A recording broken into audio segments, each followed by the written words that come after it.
এতদিন আমি ভাবছিলাম কলকাতার দিকে ঠান্ডাটা সেরমভাবে পড়েনি, কিন্তু এখন বারুইপুরে গিয়ে দেখছি যে ওই দিকেও ঠান্ডাটা তেমনভাবে পড়েনি।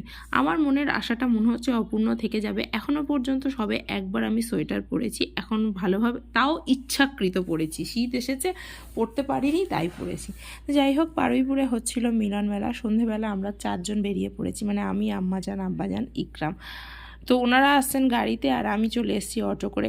যেহেতু মিলন মেলা হচ্ছে সেই জন্য এই জায়গাটা এত ভিড় যে মনে হচ্ছে যেন গেট পড়েছে, ট্রেন এসছে গেছে। তো নতুন নতুন অনেক কিছু স্টল এবারে মিলন মেলাতেও এসেছিলো। বাইরে থেকে আমি দেখে সেটা বুঝতেও পারছি। বারুইপুরে পৌঁছেছি মোটামুটি 2 দিন হয়েও গেছে। এখনও পর্যন্ত আমি শিওর নয় যে এবছর মিলন মেলাতে আমি যেতে পারবো না। 50-50 চান্স আছে। তো যাই হোক, বারুইপুরে পৌঁছে কিছু প্রয়োজনীয় জিনিস কেনাকাটা ছিল, সেগুলো কেনাকাটা কমপ্লিট করে এখন ঘড়িতে বেজে গেছে 9:30। এবার আমরা ফিরবো বাড়িতে।